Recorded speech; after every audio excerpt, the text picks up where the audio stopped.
It's impossible for me to actually be a P audio student. No. 그럼 해커스 안 푼 거 풀으면 되잖아요. 왜 나한테 B를 하세요? 저는 너무 억울해요. 저는 너무 억울해요.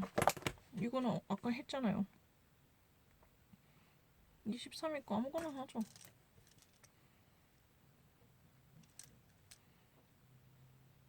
Hackers TOEIC Daily Practice Test. Part 2. Choose the best response to the question or statement. Number 1. Who should I ask about purchasing new chairs for the office? A. We bought them around 5 years ago. B. Melanie's chair is incredibly comfortable. C. Orders are processed by the supply department. Part 3. It's really easy. Questions 2 through 4 refer to the following conversation. iTech Solutions, Francis speaking. Hi, I'm calling from Bellard Law Firm. We sent an email asking for a repairman to visit our office, but haven't heard back. I'm sorry about that. What did you request a repair for? Our copier. For the last few weeks, it's been hot to the touch whenever it's in use. Are there other issues, such as paper jams or ink blots on the pages? I don't think so. Okay, I'll leave a note for our head repairman. If I were you, I would call back tomorrow when he's back in the office. Will do. Thank you. Number 2. What is the purpose of the call?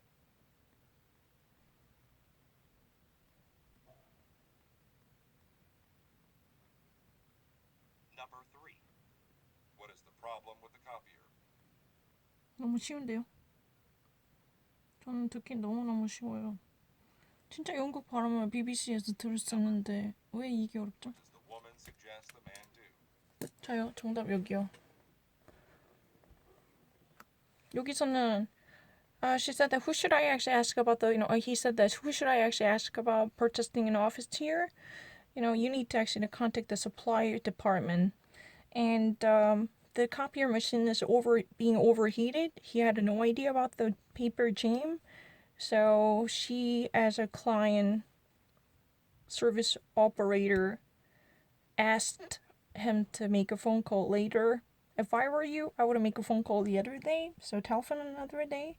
And this is about purely, ask about the service request because we already actually, placed an order to have a repairman come by our office, but there was no answer like that. It's really easy, right? 이렇게 되는 거 맞죠? 저 진짜 확신해요. 다 맞아요. 진짜 쉽다. 아 미쳤어. What the fuck is wrong with you? Do you honestly think that my English is really bad? Oh, it's really easy. Bell is in Milan for us. Italy's Foreign Minister Luigi Di Maio said that there was what he called an infodemic of misleading news about Italy that was bad for its reputation and for its economy. And he said while it was important not to minimize the seriousness of what was going on in terms of the virus, he said it was something that was affecting a tiny percentage of Italy's population. So Italy's, foreign minister at this moment actually says that, of course, it is important to keep the transparency by reporting on the epidemic news with integrity, committed to journalism. But the problem is, you have to actually think about that. The actual damage and economic crisis it might be invoked and created by the exaggerated hyperbole. So, and especially, he literally emphasized the fact that only a tiny fringe of Italy's whole population were affected by the corona disease. That means we should be very prudent. Try not to go over the top by enlarging or exaggerating the actual phenomenon out of proportion, because this could boomerang back to haunt the economy of Italy. Whoever might work for journalism should remain very prudent to keep the balance between the truth and the far-reaching consequences and repercussions that might be caused by this reporting. That's what has been said. It's really easy. It would be really malignant to taint the reputation of the Italy's economy and the nation by having a far-reaching resonance. And therefore, one should be very much thoughtful about the potentials that might be created by the report on pandemic crisis, because only a tiny proportion and a portion of the entire population would be under suspicion of being affected by the coronavirus at this moment. So it's very obvious. If you can understand this, it's never been a problem to solve the topic. I can guarantee that. I don't need to. I never repeated. That's a ridiculous argument. I never thought about it. What? Ancient civilization that thrived. Ladies, is your apple, banana, or peach at lunch destroying your diet? How many times have you heard that to lose weight quickly, you must eat plenty of fruits and vegetables? Mm-hmm. You should know that the advice to eat plenty of fruits and vegetables is gravely flawed. Mm-hmm. There's no doubt that fruits offer a slew of health benefits, vitamins, minerals, fiber, and phytonutrients. Mm-hmm. But the fructose complicates the issue for most people, especially women. Mm-hmm. See, everyone tolerates fructose differently. Mm-hmm. If you're lucky enough to have a naturally athletic body, chances are that fruit can help you lose weight. Mm-hmm. For example, if you played sports, Mm-hmm. you probably remember bringing apples and bananas to track meets and softball games and other sporting events so that you could have a fast, nutritious snack before or during your game.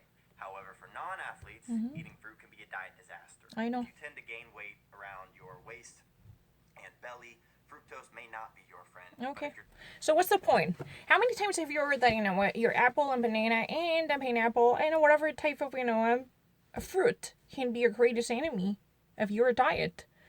Let me actually, boil this message down. Then it could actually be reduced into two different points. If you're really an athletic person who's been normally engaged with the sports activity, like tennis player or just, hobby player of basketball, doesn't matter. Whatever type of sports you practice it, that you're actually good to have a plentiful of fruits. And indeed, this could actually be very helpful. Fruits in general definitely contain lots of helpful nutrients like vitamins and minerals and phytonutrients. I've never even heard of that. And so many different helpful agents that could actually strengthen your immune system or beautify your skin or whatever. But especially, women could actually be vulnerable because they actually have a different mechanism to store fat called the fructose. Fructose is a fat from the fruits, right? But the thing is, if you are actually non-athletic, just a regular person with a flabby and a chubby body, then you had a great tendency to absorb a fatty acids coming from fruits called the fructose really quickly. No, I'm not lying. Even if you actually calculate all the great health benefits coming from fruits, for instance, you can actually enjoy much widened skin or much, enriched bodily texture, so forth and so on, from apples, right? If you actually ever take an apple per day, you can actually stay away from a doctor, right? But the problem is, if you're really a non-athletic person who would normally be like a homebody or a couch potato, who never had a muscular building in one's body, then you could easily absorb fatty acids coming from fruits. That's called a fructose. Everyone has a different way to digest and absorb fructose. Especially women are likely to be more vulnerable because of a female hormone, estrogen. They're more likely to appreciate the fructose by actually having them well stored underneath your tummy and belly and abdominal ventral area. So this is really dangerous. Because if you can actually watch the tennis games, there are so many people who just really actually grab a bunch of a banana during the game, and they can actually have a quickly digested nutrients, right? Because this is normally called a fast nutritious food. What does that mean? That means it could actually be translated into immediate physical energy as quickly as possible. For that reason, if you ever actually watch the tennis game, you probably actually watch that in Novak Djokovic or those people during the time they actually have a yellowy, jackfruit type of banana, and they peel it off and have it, enjoy, right? Why would they haven't? Because they knew that this would immediately energize you and fire you up when you're actually playing a game. You need to actually reboot your body. But the problem is, this type of quick transition into sugary substance by fueling your body can eventually lead you to get fatter if you do not have sufficient muscles in your body. Those people are nothing but a beefcake with the muscular, sinewy building, right? But the problem is, if you don't have enough muscles in your body, then it can, taking in fruits could actually, make you fatter as quickly as possible, or quicker than you've ever imagined. Because the fructose without fiber or raw fudge can be easily transformed into fatty acid underneath your flabby skin, especially for women.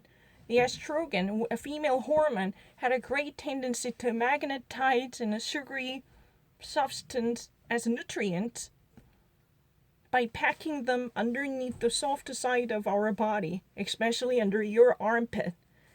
Yeah, there is a lymph node. Along the line of the lymph node, there is a flabby flesh. This is coming from fructose type of fat. It's true. Excuse me, I can hear this really well. That means, you should actually be aware of the fact that fruits are not that great benefits or friends of you when you're on a diet, right? People are greatly mistaken. When you're on a diet, you need to actually take in lots of fruits. Fruits should be around your daily routine.